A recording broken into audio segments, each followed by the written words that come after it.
La situation actuelle avec la guerre s'aggrave et on voit une escalade, notamment avec les attaques contre les infrastructures civiles. Concernant les ponts en Iran, ils ont frappé plusieurs ponts, au moins 7, autour d'une ville appelée Bandar Abbas, qui se trouve dans le sud du pays. C'est une zone très importante pour la marine iranienne, parce qu'elle s'en sert pour contrôler le détroit d'Ormuz. C'est pour ça qu'ils essayent d'isoler cette ville. Mais la géographie joue un rôle essentiel. D'après ce que je comprends, il est impossible d'isoler complètement cette ville à cause de sa configuration, peu importe le nombre de cibles qu'ils frappent. Les ponts sont un élément complexe dans cette situation, mais il ne sera pas impossible pour eux d'accéder à la ville.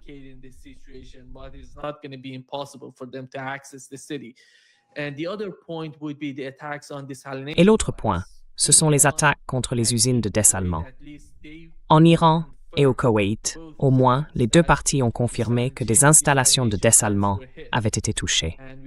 On a aussi reçu des informations sur les réseaux électriques, et le blocus est de retour dans le détroit. Aucun de ces pétroliers n'a pu passer. Il y en avait encore quelques-uns qui traversaient le détroit d'Ormuz ces 2 derniers jours. Et beaucoup d'entre vous ont au moins entendu parler d'attaques contre des pétroliers ou de navires touchés par des missiles, des drones ou des mines. Voilà la situation dans le détroit d'Ormuz. Quelle est selon vous la situation? Quel est l'objectif principal de Donald Trump, s'il en a vraiment un en tête?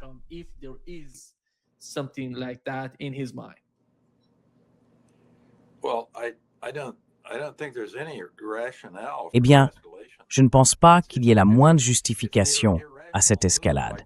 C'est une décision irrationnelle de Trump, mais à mon avis, elle est sans doute entièrement dictée par Israël, parce que du point de vue américain, ça n'a aucun sens. Pourquoi vouloir s'impliquer dans une zone où l'on risque fort d'être accusé de crimes de guerre? C'est déjà un premier point. Et à cause de ça, on se retrouve aussi empêtré dans une situation où nous, les États-Unis, du point de vue américain, sommes en train de nous faire beaucoup d'ennemis à l'international. Dans une perspective plus large, on voit bien que la popularité des États-Unis dans le monde s'est effondrée. Elle a vraiment chuté.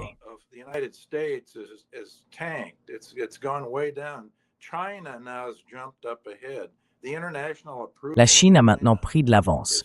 Son approbation internationale est plus forte, à un niveau plus élevé que celle des États-Unis. Du coup, Trump est en train de se faire beaucoup d'ennemis pour les États-Unis.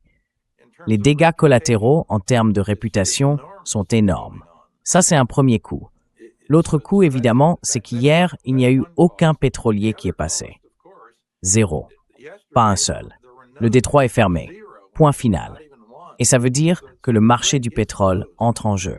Et tout ça fait grimper les prix du pétrole.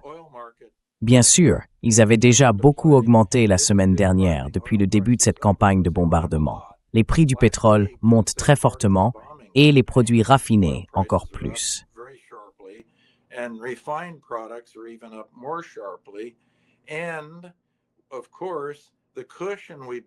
Et bien sûr, le coussin qu'on utilise, il y a en fait 2 flux qui alimentent, disons, le tableau final du marché.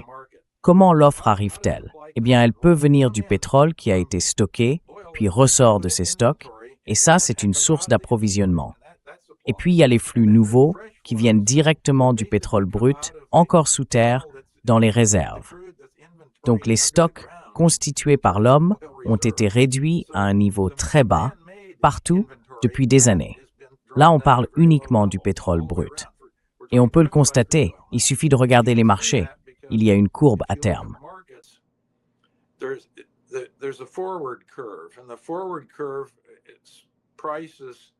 La courbe à terme fixe le prix du produit, le pétrole, depuis le marché au comptant pour une livraison immédiate jusqu'à des livraisons prévues dans 1 an ou 2. Et quand cette courbe descend comme ça, avec le prix au comptant plus haut que le prix à terme, on dit que le marché est en backwardation. Et ça n'arrive pas souvent. Sur les 20 dernières années, dans le pétrole, ça ne s'est produit qu'environ 5% du temps. Alors, qu'est-ce que ça veut dire? Ça veut dire que les stocks sont très bas et que les gens sont prêts à payer un prix élevé une sorte de prime pour avoir du pétrole tout de suite plutôt que plus tard. En fait, la courbe fonctionne un peu comme un marché du prêt. Quand les stocks manquent, c'est comme si on empruntait au futur. On fait venir le pétrole d'avance, on le prête au présent.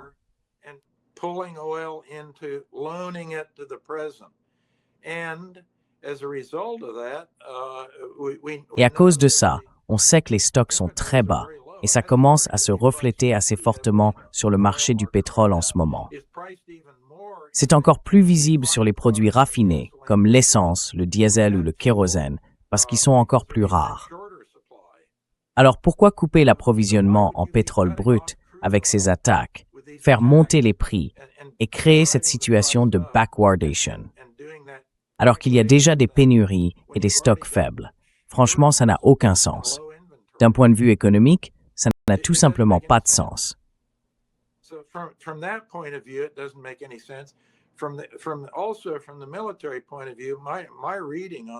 D'un point de vue militaire, selon moi, et je précise que je ne suis pas un expert, mais quelqu'un qui a un peu d'intuition et qui sait lire les choses, il est très clair que tout ça ne mènera à rien. Parce qu'en réalité, l'Iran aura sans doute un contrôle encore plus fort sur le détroit qu'il n'en avait auparavant. Et là, on ne parle que d'un seul détroit. Regardons maintenant du côté des Houthis, en mer Rouge. En ce moment, une partie du pétrole quitte la région du Golfe par l'oléoduc saoudien, qui débouche non pas dans le Golfe Persique, mais dans la mer Rouge. Et si les Houthis coupaient cette voie, ce n'est pas impossible. Ils en ont largement les moyens. D'ailleurs, le trafic de navires qui traversent la mer Rouge a déjà été considérablement réduit.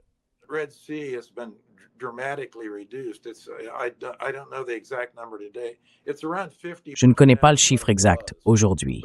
C'est à peu près 50% de ce que c'était. Mais ils pourraient tout arrêter, complètement, s'ils le voulaient. Les Houthis pourraient le faire. Donc les États-Unis jouent avec le feu. Dans une situation perdante, ils vont clairement perdre. Alors on se demande, pourquoi? Pourquoi est-ce que ça se passe comme ça? Et moi je pense qu'ils reçoivent des instructions d'Israël pour que tout ça continue. Et on sait que Netanyahou, d'ailleurs, va venir à Washington ou aux États-Unis très bientôt, dans les prochains jours, pour redonner un peu d'élan à Trump. Et c'est très intéressant d'ailleurs. Israël, si on lit la presse, a disparu. On n'en parle plus dans la presse occidentale. Israël n'existe plus. Mais en réalité, je pense qu'Israël tire pratiquement toutes les ficelles.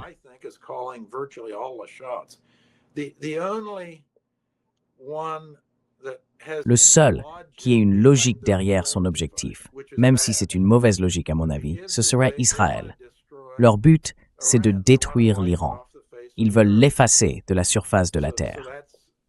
Donc pour eux, le fait que les États-Unis continuent de frapper sans relâche, même s'ils sont impliqués dans des actions qui relèvent probablement de crimes de guerre, ça leur convient très bien.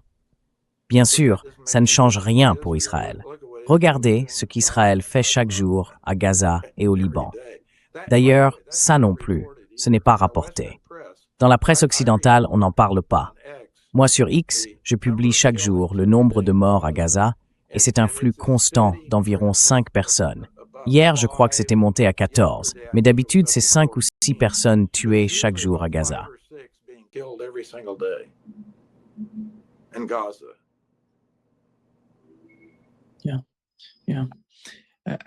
Oui. En fait, l'une des grandes questions en ce moment, c'est qu'Israël a déclenché cette guerre. Le cerveau derrière cette guerre, c'est Israël. Mais aujourd'hui, personne n'en parle. Vous avez mentionné le cas du Liban et de Gaza, mais avec la guerre, on ne parle plus d'Israël, et Israël ne fait rien. Même s'ils ont demandé aux États-Unis de retirer leurs avions de chasse ou leurs avions ravitailleurs de Ben Gourion. Vous savez, c'est un ministre israélien qui l'a dit en Israël. Puis un peu plus tard, ils ont déclaré que non, ils pouvaient rester là pour le moment. On va voir ce qui se passe.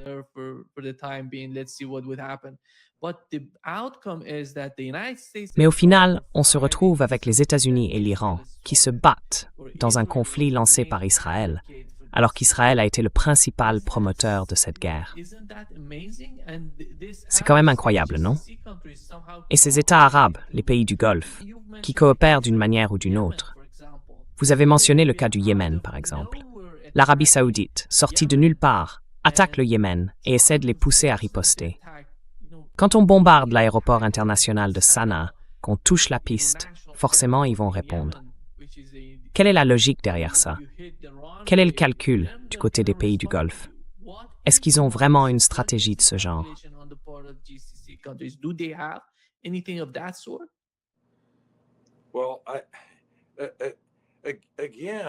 Eh bien, encore une fois, j'ai du mal à comprendre la logique derrière ces actions. Pourquoi, par exemple, les Saoudiens voudraient-ils provoquer les Houthis maintenant? Alors que la solution pour faire sortir le pétrole saoudien, c'est quoi? Il passe par la mer Rouge. Ils n'utilisaient pas ce pipeline en Arabie saoudite et maintenant, il tourne à pleine capacité. Donc c'est un peu comme se tirer une balle dans le pied, franchement. Ça n'a pas beaucoup de sens. Mais je pense que le vrai élément perturbateur dans tout ça, c'est Israël. C'est là qu'il faut regarder. D'ailleurs, si vous regardez par exemple même la BBC et bien sûr Fox, tous les reportages sur ce qui se passe au Moyen-Orient, les journalistes sont tous à Tel Aviv.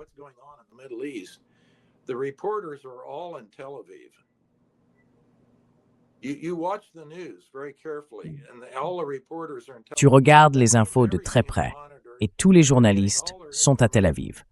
Ça veut dire que tout est surveillé et qu'ils reçoivent toutes leurs informations des Israéliens. Donc, moi, je ne ferai pas confiance à ces reportages qui viennent de Tel Aviv, pas plus loin que je pourrais les lancer. Il faut lire d'autres sources et essayer de reconstituer le tableau soi-même. Au fait, tu as commencé en parlant de la guerre. En réalité, en ce moment, il y a un nombre record de guerres dans le monde. 65, oui, 65. Les deux principales, bien sûr, sont au Moyen-Orient et la guerre de l'OTAN et de l'Ukraine contre la Russie. Parce que c'est bien l'OTAN. L'OTAN est clairement très impliquée dans cette guerre contre la Russie.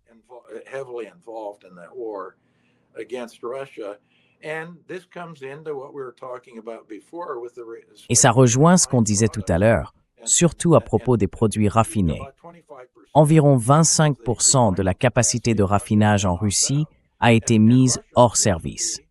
La Russie était autrefois le deuxième plus grand exportateur de produits raffinés au monde, juste derrière les États-Unis.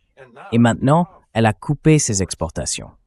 Donc, quand on regarde le marché des produits raffinés, même si, par miracle, le pétrole brut recommençait à couler depuis ses réserves naturelles, même si ce flux reprenait et qu'on recommençait à reconstituer les stocks artificiels qui ont été épuisés, même dans ce scénario, les marchés des produits raffinés resteraient très tendus.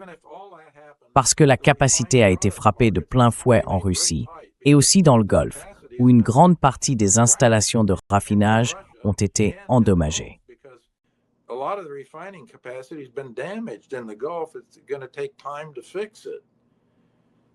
Ça va prendre du temps pour arranger ça. Alors l'idée que les prix vont baisser du jour au lendemain, c'est juste un rêve. Ça n'arrivera pas. Et ça, c'est un autre élément qui entre dans la logique politique de tout ça pour Trump. La logique politique, elle n'est pas là. Il joue une mauvaise carte parce qu'en réalité, il fait monter les prix de l'essence. Et les Américains, eux, font très attention au prix de l'essence. C'est simple. Pas besoin de parler de courbes à terme ou de trucs compliqués. Les gens vont faire le plein 1 ou 2 fois par semaine et ils voient bien combien ça coûte. Et ça ne baisse pas.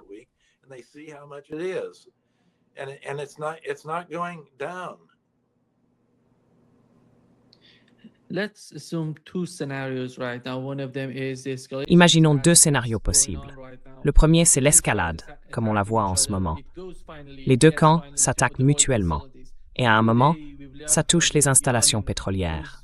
Aujourd'hui, on a appris, d'après des médias iraniens très proches du gouvernement, que si les États-Unis frappaient ce soir des infrastructures civiles en Iran, pour protéger la vie des civils dans le pays, donc en Iran, les aéroports de Dubaï et d'Abu Dhabi, ainsi que les ports de Fujairah et de Jebel Ali aux Émirats arabes unis devraient être évacués.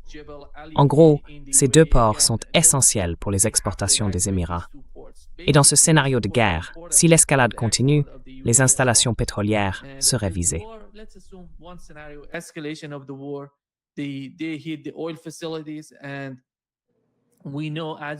Et on le sait, comme vous l'avez mentionné, la situation avec la Russie est assez critique. L'Ukraine utilise ses drones pour frapper les raffineries russes, et on voit bien les conséquences. Il y a une pénurie. C'est pour ça que la Russie n'exporte plus. Elle essaie de gérer ses affaires internes, la situation énergétique à l'intérieur du pays. Et c'est vraiment le pire scénario possible. Alors, selon vous, où va le prix du pétrole? Et quel serait le moment où l'administration Trump dirait « Non, ça suffit, on va agir ».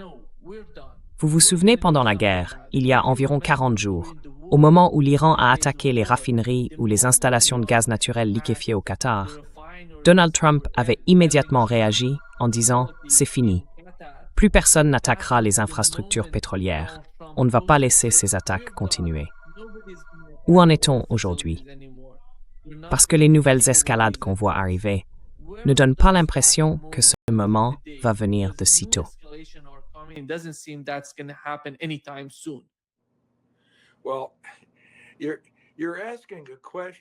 Eh bien, vous posez une question qui suppose qu'il y a une certaine logique, une certaine précision, et qu'on peut calculer un chiffre. Vous savez, quand le brut monte à $120 le baril, le Brent ou quelque chose comme ça. Mais la logique là-dedans, elle disparaît complètement. Il n'y a rien de logique. Je pense que tout ça est illogique. Donc, vous me demandez d'essayer d'y mettre de l'ordre et d'en tirer une conclusion logique. C'est impossible. C'est le genre de situation où, vous savez, les vents de la guerre soufflent dans tous les sens, avec plein de courants contraires. Donc, c'est toujours très risqué d'essayer de prévoir ce qui va se passer. Avec Trump, c'est un peu comme un ouragan. Ça part dans un sens, puis dans l'autre, puis encore dans un autre.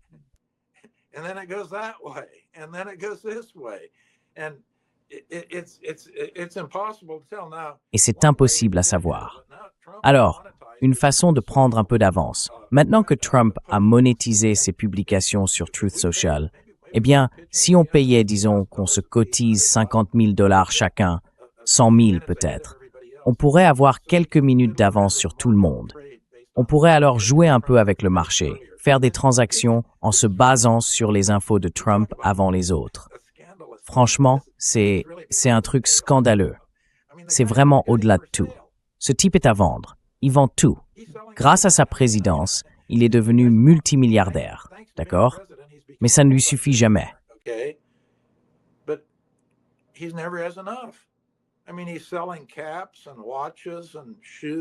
Je veux dire, il vend des casquettes, des montres, des chaussures. C'est franchement embarrassant. Si c'était pas aussi grave, ce serait presque risible. Mais malheureusement, ça l'est. On a déjà eu des scandales aux États-Unis. Bien sûr, vous connaissez bien ça, au Brésil, mais rien d'une telle ampleur. On a eu, d'ailleurs, et c'était lié au pétrole dans le Wyoming, le fameux scandale du Teapot Dome. On peut le trouver très facilement, il suffit de chercher sur Internet ou avec une IA. Le scandale du Teapot Dome, c'était l'un des plus grands scandales de toute l'histoire américaine. Mais à côté de ce qui se passe aujourd'hui, ça ne fait pas le poids. C'est des cacahuètes.